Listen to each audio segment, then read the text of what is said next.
श्रीगुरुभ्यो नमः। हरि ओम।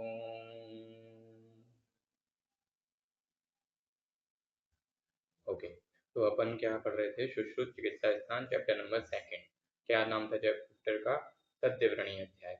तद्विवरणीय अध्याय में हमने क्या पढ़ा कि शुरू के जो हमने पढ़ा कि व्रण जो है वो 6 प्रकार के हो सकते हैं। आगंतुक व्रण वैसे कई सारे प्रकार के हो सकते हैं शेप के बेसिस पे, लेकिन उन शेप में से जो सुक्रम शेप है वो कौन कौन सी हैं? आयत शेप है, ठीक है, चतुरस्र शेप है, सर्कुलर शेप है और ट्रायंगुलर शेप है। अगर सर्कुलर ट्रायंगुलर पहले लिखा हुआ हो, वृत्त वाले पहले लिखा हुआ हो तो वो सुक्रम वाला श्लोक है, और अगर ट्रायंगुलर पहले लिखा हो, कॉमन सर्कल लिखा हो तो वो जो है वो किसका श्लोक है? वो जो है वो कई सारी शेप का यानी कि व्रणों की शेप का श्लोक है। चैप्टर नंबर 2 से यहाँ से लिया गया है, ठीक है।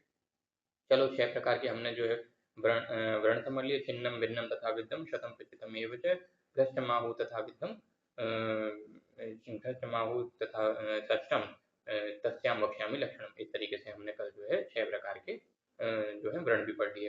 फिर हमने जब भिन्न पढ़ा था तो वहाँ एक नया श्लोक पढ़ा था, बोला था कि भाई 8 जो है कोष्ठांग बताए थे सुश्रुत ने, तो 8 कोष्ठांग जो बताए थे उनका श्लोक हमने कल याद किया था, ठीक है। क्योंकि अलग अलग आचार्यों के अकॉर्डिंग अलग अलग जो थे कोष्ठ के अंग थे, ठीक। तो हमने क्या पढ़ा था, क्या श्लोक याद किया था इसके लिए? भिन्न के लिए श्लोक, सॉरी कोष्ठांग के लिए श्लोक याद किया था, क्योंकि भिन्न ये बोलता था कि भैया कोई चीज हो यानी भाला हो विषाण हो, वो क्या करे? आशय में भेदन कर दे, ठीक है, आशय हतः। तो हमने क्या श्लोक याद किया था? आज अपन दोबारा उसको प्रैक्टिस करते हैं।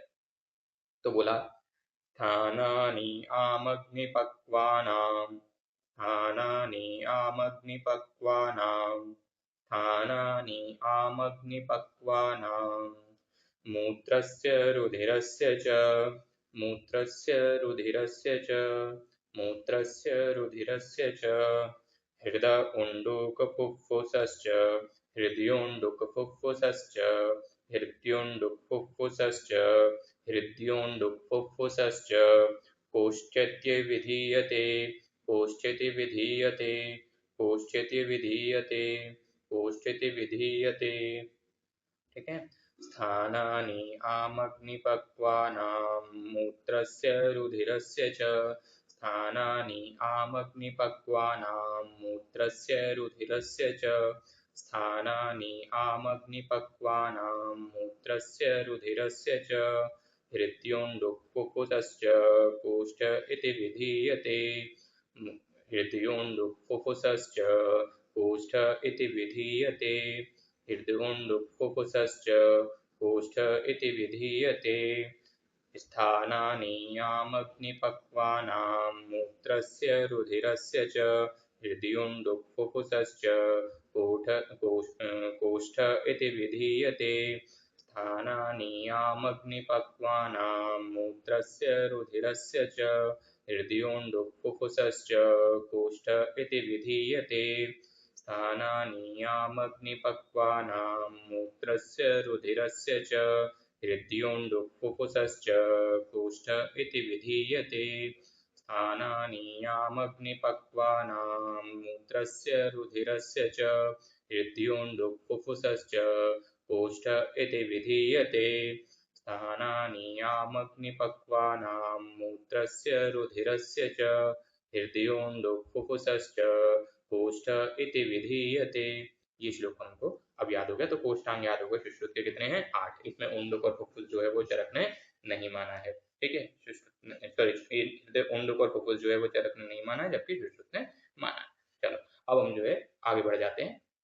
आज अपन क्या पढ़ेंगे कि भाई आज अपन अलग अलग टाइप के केसेस देखेंगे, ठीक है। इससे पहले कि हम केस देखें, जरा फटाफट बाकी जो हमने पढ़े थे क्या ऊपर उनको पहचानेंगे कैसे श्लोक से। देखो, अगर ऐसे बोला जाए सूक्ष्म शल्य अभिहतः आशयात बिना, सूक्ष्म शल से अभिहत हो और आशय के बिना, अगर आशय में हो रहा था तो भेदन, ठीक है।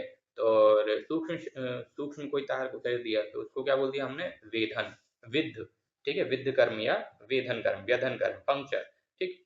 तो ये कैसे पहचाना? सूक्ष्म शल्य अभिहतः आशयात विना, ठीक। तो आशय में, अब दूसरा सवाल, आशय में अगर कुंत शुक्ति, कुंत मतलब भाला, ठीक है, कुंत शक्ति विषाण, विषाण मतलब सींग, ठीक है, ये सब अगर घुस जाए आशय में तो क्या होगा, भिन्न होगा।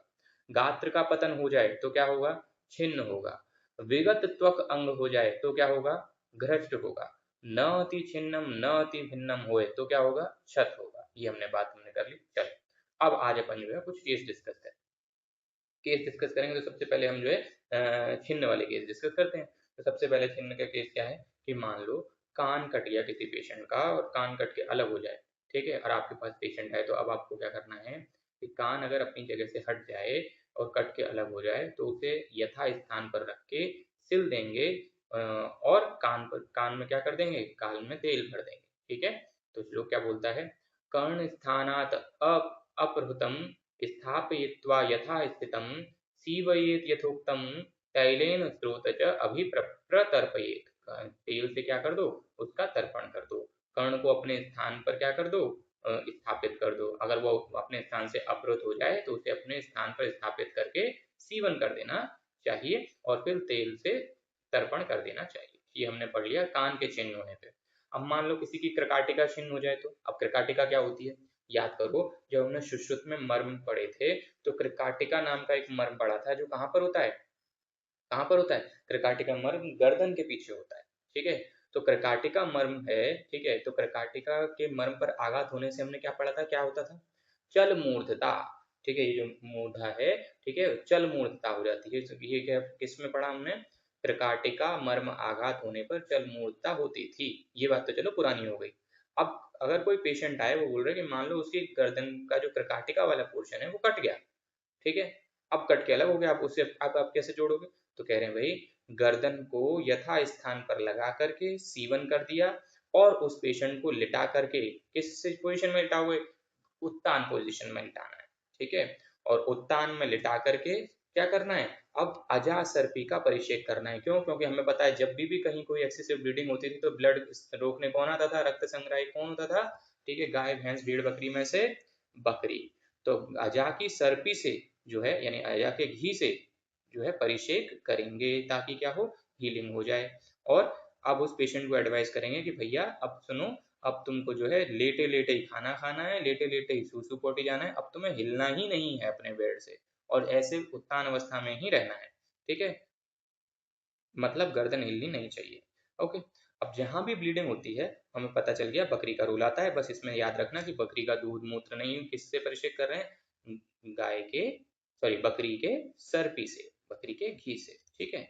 चलो अब बात करते हैं क्या कि भैया क्या श्लोक था, इसका श्लोक पढ़ लेते हैं।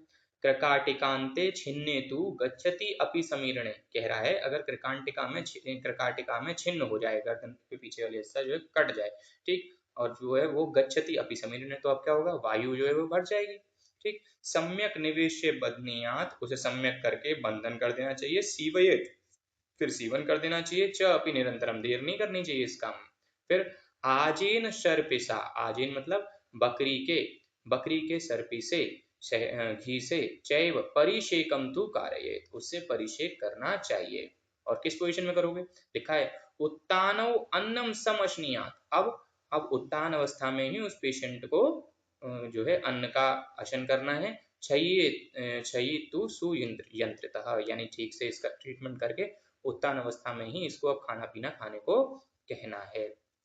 चलिए अब अगला केस, हमने गर्दन काट ली, हमने कान काट दिया। अब मान लो कोई आदमी आया उसका हाथ ही किसी ने काट दिया, किसी शार्प इंस्ट्रूमेंट से हाथ कट के अलग हो गया, ठीक। तो अगर हाथ करके कट के अलग हो जाएगा तो क्या करना है भाई, पूरी शाखा कट के अलग हो गई तो कटे हुए हाथ को शरीर के लगे हुए हाथ पर रखना है और उससे पहले क्या करना है, एक कोष को फंसा देना है, उसमें एक कोष को फंसा देना है। कैसे, अब ये कोष क्या होता है, हमने जब बंद पढ़े थे तो वहां एक कोष बंद पढ़ा था।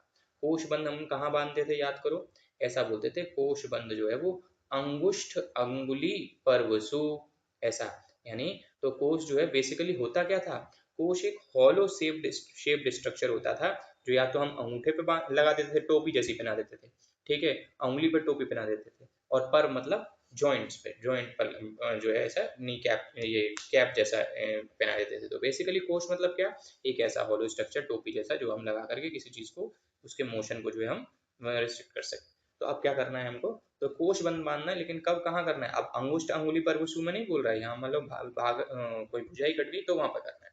तो इससे क्या होगा कि आप और कैसे बांधना है? आपका साइज जो हाथ का साइज जो है उस हॉलो कोष में कई 6 इंची ऊपर, यहाँ जैसे अगर यहाँ से कट कर गया है तो इधर से 6 इंची यहाँ अंदर घुसाएंगे और 6 इंची ऊपर छोड़ देंगे, और इस पूरे एरिया में जो है आपका दूसरा कटा हुआ इस भाग जो है वो लगा दिया जाएगा कोष में। ठीक है, ओके। अब क्या है भैया, तो उस कोष के दोनों एंड्स को फंसाने की वजह से दोनों जो है वो पास में रहेंगे, तो कटी हुई जो छिन्न शाखा है वो कोष से बांधना जरूरी है कि नहीं है? जरूरी है। तो जैसे ही आपने दोनों शाखाओं के एंड्स पास पास लाएंगे, तभी आप उन्हें क्या कर देंगे? तेल से दग्ध कर देंगे। क्यों? क्योंकि मुझे पता है कि दाह संकोचयेत सिरा, अगर हम दग्ध कर देंगे तो क्या होगा? वो रक्त को रोकने का सबसे लास्ट तरीका था हमारे पास। ठीक है, और क्या श्लोक था उसका? जो उसका श्लोक क्या था? रक्त के निर्वाण का श्लोक क्या था? श्लोक था कि चतुर्विधम यत् एतत् हि रुधिरस्य निवारणं संधानं स्कंदनं चैव पाचनं दहनं तथा व्रणं कषाय संदत्ते रक्तम स्कंद्यते हिमं तथा संपाचयेत भस्मं दाह संकोचयेत सिरा। तो ये श्लोक जो है दोबारा रिवाइज कर लेते हैं। ठीक है, चतुर्विधम हि यत् एतत् रुधिरस्य निवारणं चतुर्विधं हि यत् रुधिरस्य निवारणं संधानं स्कन्दनं चैव पाचनं दहनं तथा व्रणं कषाय संधत्ते रक्तं स्कन्द्यते हिमं तथा सम्पाचयेत् भस्मं धाः संकोचयेत् सिरा। चतुर्विधं यत् एतत् हि रुधिरस्य निवारणं संधानं स्कन्दनं चैव पाचनं दहनं तथा संधानं स्कन्दनं चैव पाचनं दहनं तथा व्रणं कषाय संधत्ते रक्तं स्कन्द्यते हिमं तथा सम्पाचयेत् भस्मं दाह संकोचयेत् सिरा। चतुर्विधं यत् एतत् हि रुधिरस्य निवारणं संधानं स्कन्दनं चैव पाचनं दहनं तथा व्रणं कषाय संधत्ते रक्तं स्कन्द्यते हिमं तथा संपाचयेत् भस्मं दाह संकोचयेत् सिरा। अब चलो, तो हमने क्या कर दिया कि तेल से उसको दग्ध कर दिया। अब श्लोक क्या बोलता है? छिन्नाम निःशेषतः शाखां दग्ध्वा तेलेन बुद्धिमान बंधनीयात् कोश बंधेन प्राप्तं कार्य च रोपणम। कह रहा है कि यदि कभी कोई शाखा निःशेष, निःशेष मतलब कंप्लीटली अगर छिन्न हो जाए तो उसमें कौन सा बंध बांधेंगे? कोश बंध बांधेंगे। और प्राय कोश बंध कहाँ बांधते थे? अंगुष्ठ अंगुली परवसु। ठीक है, चल अब आगे बढ़ करते हैं। अब मान लो शाखा पूरी ना कटे, शाखा जो है वो तिर्यक पतन हो जाए, यानी पूरी कट के अलग ना हो, कुछ लटकी हुई रह जाए। ठीक है, तो अब उस केस में क्या करना है भैया? शाखा अगर तिर्यक पतन हो तो फटाफट पास पास उसको लाओ, सीवन कर दो, जो भी अस्थि संधि है उन्हें उनकी जगह पे मिला करके। ठीक है, फिर सीवन के बाद क्या कर दो? अनुविलित बंध। अनुविलित बंध क्या होगा कि मान लो अगर बहुत ज्यादा डैमेज नहीं हुआ है तो अनुविलित बंध बांध दिया और फिर ऊपर से परिक्षेप कर दिया, ठीक हो जाने को बोल दिया। बट यदि बहुत ज्यादा डैमेज हुआ है, बस छिन्न नहीं हुआ है बस, लेकिन डैमेज बहुत तगड़ा हुआ है, तो अनुवेलित बंध भी बांध देना। और उसके बाद गोफड़ा बंध से जो है, गोफड़ा बंध क्या होता है कि गोफड़ा बंध होता है ट्रैप करना किसी चीज को, है ना। तो ट्रैप करने के लिए इसका जो मोशन है वो हमें मूव नहीं होने देनी है इसको। तो हम क्या करेंगे? अनुवेलित बंध से तो हमने इसकी पट्टी कर दी, और गोफड़ा बंध से जो है गले के अंदर ला करके इसको लटका दिया। ये हमने बात पढ़ी, ठीक। तो क्या हमने पढ़ा? तो इस तरीके से हमने ऐसी शाखा जिसका क्या हो गया हो? तिर्यक पतन हो गया हो, उसमें ये करना है। तो श्लोक क्या बोलता है? शाखाशु पतितम तिर्यक प्रहारम विव्रतान भृशम सीवयेत सम्यक निवेशयात। निवेशयात मतलब पास पास ला करके। ठीक है, संधि अस्थेनी अनुपूर्वशः बद्ध्वा वेलितक, वेलितक बंध आ गया, वेलितक बंधन से ततः तेलेन से चेत, पट्टी बांध के सेशन कर दो। ठीक है, चर्मणा गोफणा बंध, चर्मणा गोफणा बंध कार्यो यो व हितो भवेत। उसके बाद गोफणा बंध बात की जो है वो दैट इज हितकर। अब बात करते हैं क्या? अनुवेलित शाखा, या अनुवेलितम शाखाशु मतलब क्या हो गया? अनुवेलित बंध जो है हम कहाँ बांध रहे हैं? शाखा में बांध रहे हैं। ठीक है, यानी कि ये हमने पहले भी पढ़ा था कि अनुवेलितम शाखासु। ठीक, अच्छा एक बात बताओ, ये तो बंधन कम हो गया, क्या वेलितक नाम का सीवन भी होता था क्या? यस, सीवन भी होता था। गोफणा नाम का बंध भी होता है और गोफणे का नाम का सीवन भी होता है क्या? यस होता है। क्या हमें पता है कि वेलितक सीवन क्या होता है, गोफणिका सीवन क्या होता है? हम बंद की बात नहीं कर रहा हूँ, ठीक है। वेलितक बंद तो क्या हो गया, बस ऐसे करके पट्टी बांध दी। गोफड़ा बंद क्या हो गया कि भाई उसको किसी भी तरीके से ये यूज ना कर दो कि अब वो जो चीज है वो स्टेबल रहे। अगर हाथ में चोट लगी है तो क्या कर दो, गर्दन से एक पट्टी ला करके इसको ऐसे ऐसे करके जो है वो लटका दो, ठीक। और मान लो अगर टेस्टिस बाहर आ गए हैं स्क्रोटम से, तो क्या करो, एक एक डंडी आगे पेट के, एक डंडी पीछे पेट के लाके बांध दिया, फिर उसके बाद नीचे से एक गमछा लेकर के आया, उस गमछे को लकड़ियों से बांध दिया कमर पे ला करके, तो वो भी क्या हो गया, वो भी गोफड़ा बंद हो गया। खैर, पर अपन बात क्या कर रहे हैं यहाँ, सीवन की बात कर रहे हैं। तो वेली तक सीवन क्या होता है कि भाई आपने सूचरिंग करना स्टार्ट किया एक कोने से और सिलते चले गए और लास्ट में लगे, एक नॉट शुरुआत में बांधी और एक नॉट लास्ट में बांधी, दैट इज वेली तक बंद, ठीक। गोफना बंद क्या होता था भाई, गोफना में मैंने क्या बताया, गोफने के अंदर आपको ट्रैप करना है, ठीक है। तो ट्रैप करने का मतलब क्या है कि आप जब ये सीवन कर रहे हो, ठीक है, तो इस सीवन में क्या करो, इंटरलॉकिंग करो, एक एक बार आप जब चक्का लेकर के जाओ तो अगला चक्का लाने से पहले जो आपका धागा है वो पहले वाले के नीचे से होकर आना चाहिए, तो उससे क्या होगा, थोड़ा और टाइट जो है वो इंटरलॉकिंग हो जाती है गोफड़ा बंद में, ठीक है। फिर उसके बाद क्या बोले भाई, तो क्या होता है, वेली तक से ज्यादा स्ट्रांग होता है क्या, गोफणे का सीवन, ठीक। फिर हमने बात करी तुन्न तुन्न सीवनी सीवन, चार प्रकार के हमने सीवन कर्म पढ़े थे, वेली तक सीवन, गोफणे का सीवन, तुन्न सीवनी सीवन और ऋजुग्रंथि। अब तुन्न सीवनी वाला क्या होता था, तुन्न मतलब सीधी सीधी सीधी वाली सीवन। अब सीधी सीवन मतलब क्या होता है, सीधी सीवन में ये होता था कि आप जो है एपिडर्मिस यानी स्किन की सबसे सुपरफिशियल लेयर पे सूजन नहीं करते हो, निशान ना पड़े इसके लिए आप एपिडर्मिस के नीचे जो डर्मिस होती है, डर्मिस को सिलते हो, डर्मिस को सिलते हो, एपिडर्मिस अपने आप पास पास आ जाती है, और जब वो घाव ठीक हो जाता है तो हमें खाली एक लाइन दिखती है, ठीक है, हमें जो सूचर के निशान दिखते नहीं है, इसको हम सब क्यूटिकल सूचर भी कहते हैं। फिर उसके बाद हमने बोला रिजु ग्रंथि, रिजु ग्रंथि, ग्रंथि मतलब क्या होता है, गांठ, और गांठ और सीधी सीधी गांठ, सीधी सीधी गांठ मतलब एक सूचर पड़ा, अब मैं क्या कर रहा हूँ, मैं अब मान लो मेरे मेरे यहाँ किसी ऐसे पार्ट पर, किसी ऐसे पार्ट पर चोट लगी जहाँ पर एक्सटेंसिव तगड़ा जो है मोशन होता है, कभी वो ऐसे हो जाएगी हाथ और कभी वो फुल खुल जाएगी, तो प्रेशर पड़ने के चांसेस है। अगर ऐसी कंडीशन पे मैं अगर वेली तक बंद बांधूंगा, मान लो फॉर एग्जांपल मैंने यहाँ पे वेली तक बंद बांधा या गोफणे का बंद बांधा और मैं ले गया, अब किसी दिन जो है मैंने ये ऐसे घुमा दिया, तो फिर क्या होगा, टाँके खुल जाएंगे, ठीक। तो नसीब नहीं तो यहाँ करूंगा, नहीं तो नसीब नहीं तो वहां करूंगा, जहां मेरे को क्या करना होगा, जहां मुझे कॉस्मेटिक रिजल्ट चाहिए। अब रुजु ग्रंथि का फायदा क्या रहता है कि मान लो अगर किसी ऐसी जगह पर जहाँ बहुत बहुत ऐसे तरीके का एक्सटेंशन मोशन है, तो वहां क्या करो, एक सूचर यहाँ लगाया, उसके ठीक बगल में एक लगाया, फिर तीसरा, फिर चौथा, ठीक है। तो क्या हुआ, छोटी छोटी चार गांठें लगा दी मैंने, इसे बोलते हैं रिजु ग्रंथि। अब एक ग्रंथि का दूसरी ग्रंथि से कोई रिलेशन नहीं है, एक सूचर का दूसरे सूचर से कोई रिलेशन नहीं है, तो इससे इसके केस में होगा क्या, इससे ये फायदा होगा कि जब कभी भी क्या बोलते हैं ये बंदा मूव करेगा तो थोड़ा टाँके जो है फ्रीली मूव करेंगे, और अगर एक टाँका अगर गलती से टूटा तो ऐसा नहीं होगा कि सारे टाँके टूटेंगे, जबकि वेली तक में एक टूटा तो सारे टूटेंगे। गोफणी का थोड़ा स्ट्रांग होता है, ठीक है, तो ऐसे में अगर आप कोई स्ट्रांग टाँका खींचोगे तो हो सकता है और टीयर वियर हो जाए। खैर, तो ऋजु ग्रंथि जो है वो सीधी सीधी गांठों को बांध देना हो जाता है। चलिए, ये हमने चार प्रकार के सीवन रिवाइज कर लिए। चलो, अच्छा, अगर मैं इन सीवनों से कोई क्वेश्चन पूछूं, इन सब में से सबसे ज्यादा जल्दी लग जाने वाला सीवन कौन सा होगा, बेली तक सीवन होगा। सबसे ज्यादा टाइम किस में लगेगा, ऋजु ग्रंथि में लगेगा। क्यों, क्योंकि उसमें एक एक गांठ लगानी है, एक एक गांठ बांधनी है, ठीक है, क्योंकि एक गांठ का दूसरी गांठ से कोई रिलेशन नहीं, एक टाँके का दूसरे टाँके से कोई रिलेशन नहीं है। सबसे ज्यादा सेफ कौन सी होगी, सेफ होती है ऋजु ग्रंथि। क्यों सेफ होती है, क्योंकि उसमें टूटने का कोई डर रहता नहीं है। अगर इनमें से किसी एक स्टिच के टूट जाने पर दूसरी स्टिच का टूटना नहीं पॉसिबल है, तो दैट इज ऋजु ग्रंथि। अच्छा, किस स्टिच, कौन सी ऐसी इसमें स्टिच है, कौन सी ऐसी सीवन है जो सबसे आसानी से टूट जाएगी, बेली तक टूट जाएगी।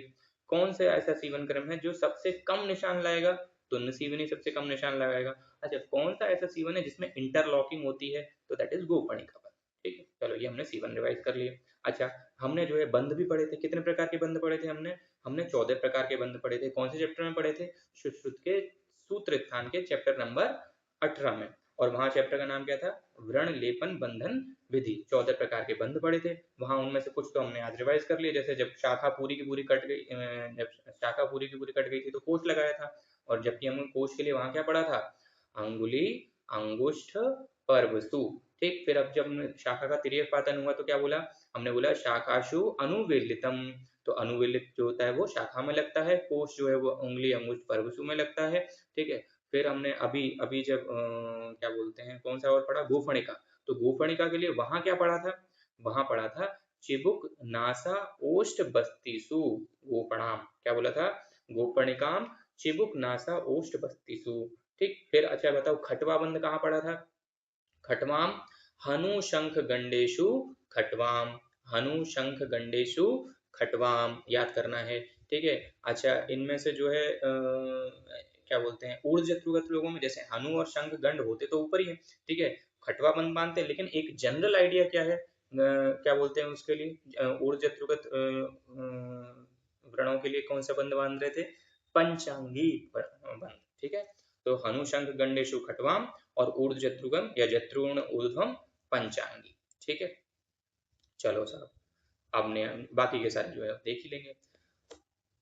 अब समझो भैया, निशेषताम शाखाम, यानी अगर कोई शाखा कंप्लीट कट जाए तो कौन सा बंद? कोश बंद। शाखाशु पतितांत्रिया, कौन सा बंद? पहले अनुवेलित बंद बांध के सीचन सेचन और फिर घोपड़ा बंद बांध के स्टेबल। ठीक, चलो अब उसके बाद क्या है भैया, अब दूसरा केस देख लो। अगर मान लो पीठ में कोई व्रण हो है, ठीक है, तो पेशेंट को किस पोजीशन में लिटाओगे? और अगर कोई पेशेंट छाती का व्रण लेकर के आया है तो उसे किस पोजीशन में लिटाओगे? ठीक है, तो हम ये चाहेंगे कि जो पीछे का व्रण है तो उसे हम उत्तान शयन करवाएंगे, और अगर पेट का व्रण है तो उसे हम जो है वो उल्टा पेट के बल से लाएंगे। क्यों? पेट के बल लिटाने से क्या फायदा होगा सामने वाले व्रण में, और पीछे पीठ के बल वाले में पीठ के बल लिटाने से क्या फायदा होगा? जो ग्रेविटेशनल पुल होगा उसकी वजह से क्या होगा, जो व्रण का स्त्राव निकलना है वो निकल जाएगा। ठीक है, वो ऊपर पड़े पड़े से चांसेस हैं कि भाई वो थोड़ा कम निकले, या तो इस केस में क्या आप चाहेंगे कि व्रण अच्छे से निकल जाए, तो इसलिए ऐसे बोलता है श्लोक, पृष्ठे व्रणे यस्य भवेत उत्तान शाययेतु तम। अगर पृष्ठ में व्रण हो जाए जिस व्यक्ति के, उसको उत्तान शयन करवाना चाहिए। उत्तान मतलब औंधा। क्यों? क्योंकि पीठ पर व्रण है तो पीठ वाला व्रण का स्त्राव और अच्छे से इजीली नीचे से स्त्राव निकल जाएगा। अतः अन्यथा च उरस जे शायद, अगर इसके अलावा कहीं यानी पीठ के अलावा कहीं और चोट लगे या क्या बोलते हैं पेट पे लगे तो क्या करेंगे, तो उरस में सैया करवाएंगे, यानी छाती के बल जो है लिटाएंगे, तो उससे क्या होगा, पेट के व्रण के भाव जो है बढ़िया से निकल जाएंगे। तो अन्यथा च उरसी, और पृष्ठ पृष्ठ व्रण में उत्तान शयन करवाएंगे। चलो साहब ठीक है, नेक्स्ट एक योग की बात आ रही है, कह रहा है कि भैया अगर कोई सद्य व्रण हो जाएगा तो उसमें रोपण के लिए आप तेल कौन सा सेचन करोगे? तो बोल रहा है त्रयोदशांग तेल। तो त्रयोदशांग तेल का रोगाधिकार क्या हो गया? सद्य व्रण। और उसको किस काम आएगा? व्रण के रोपण के काम आता है। ठीक है, और इसमें इंग्रेडिएंट कितने हैं त्रयोदशांग में? नाम ही बता रहा है, त्रयोदश अंग, तीन और 10, 10 और 3 कितने हो गए? 13। तो 13 इंग्रेडिएंट वाला तेल है जो व्रण का रोपण करता है। तो देखो क्या लाइन लिखी है, त्रयोदशांग तैलम हितम तु व्रण रोपणे, त्रयोदशांग तैलम हितम तु व्रण रोपणे, ये वाली बात हमको यहाँ पर याद कर लेनी है। अब अगर आंख में जो है नया नया चीज समझते हैं कि अगर मान लो आंख में भेदन हो जाए, ठीक है, तो आप क्या करोगे? अगर आंख में भेदन हो जाए तो आप कुछ नहीं कर सकते, वो अकर्मण्य है। क्यों? क्योंकि आंख में भेदन हो गया, अब आंख परमानेंटली डैमेज हो गई। ठीक है, तो हम उसमें कुछ कर नहीं सकते, उसे मतलब वापस रिकवरी नहीं कर सकते, आंख तो गई। तो भिन्नम नेत्रम अकर्मण्यम। अब कह रहा है कि कोई व्यक्ति था, खेल रहा कूद रहा था या कुछ हुआ, किसी ने मारा पीटा किया, तो क्या हुआ कि जो व्यक्ति की आंख थी उसका भेदन नहीं हुआ, ठीक है, उसमें कोई कटवट नहीं लगा, लेकिन आंख जो थी वो अपने ऑर्बिट से बाहर निकल के आ गई। तो इस केस में आप क्या करोगे? यानी कि भिन्न नहीं हुआ, अभिन्नम, लेकिन बाहर लटक गई। बाहर लटकने को संस्कृत में क्या बोलते हैं? लंबन। ठीक है, तो अभिन्नम लंबते तु यत, जब आंखें जो हैं वो अभिन्न है लेकिन लंबत बाहर निकल के लटक गई हैं, तो उस केस में आप क्या करोगे? तो यथा स्थान आंख को जो है अंदर डालेंगे और ऊपर से कमल का पत्ता रख करके उसे माइन्यूट धीरे धीरे धीरे धीरे जो है वो अपने अंगूठे से पीड़न करेंगे। कमल का पत्ता बीच में क्यों रखेंगे? ताकि जो जो स्पेस है वो आपका जो प्रेशर है वो बहुत ज्यादा किसी एक पर्टिकुलर एरिया पे ना पड़े, इवनली आपका जो प्रेशर है वो पड़े। ठीक है, फिर क्या करेंगे? फिर अजा के घी से आंखों का तर्पण करेंगे, क्योंकि आंखों का तर्पण तो हमेशा घी से ही करना है। अब अजा घी से क्यों कर रहे हैं भैया? क्योंकि अजा का घी जो है वो क्या करेगा, घाव को भर देगा और जो है आपकी आंखों को जो है आराम देगा, पीड़ा को कम करेगा।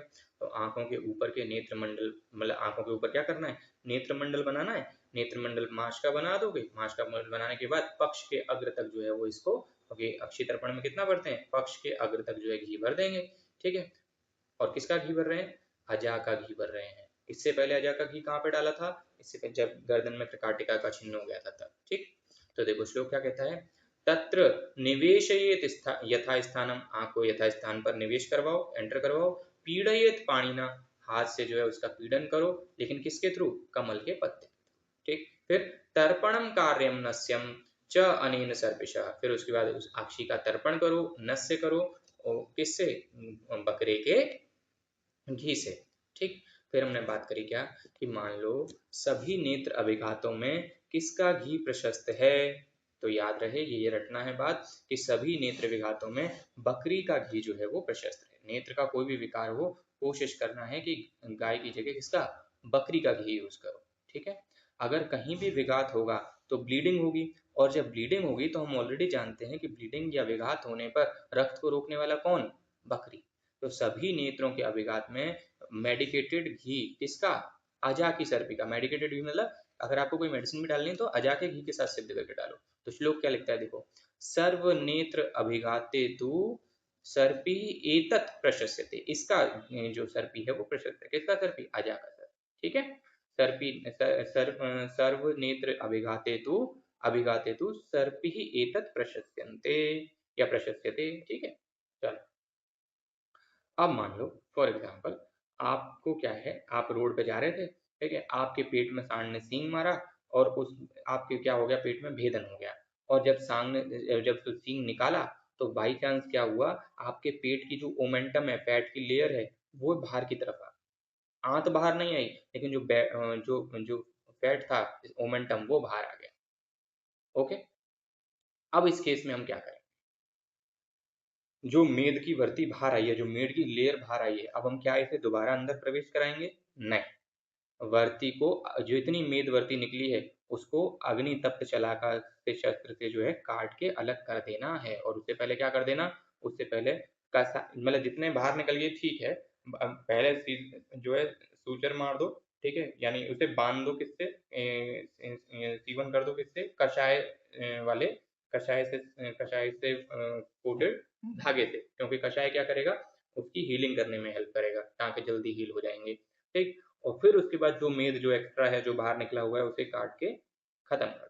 ठीक है, अग्नि तप्त शलाका से या उस शस्त्र को काट के अलग कर दो। ठीक। तो उदर की मेदोवर्ती को काटकर अलग नहीं किया तो क्या उपद्रव? अगर आपने ऐसा नहीं किया तो व्यक्ति को शूल होगा, आटोप होगा, और हो सकता है कि वो पेशेंट मर भी जाए। This is that important.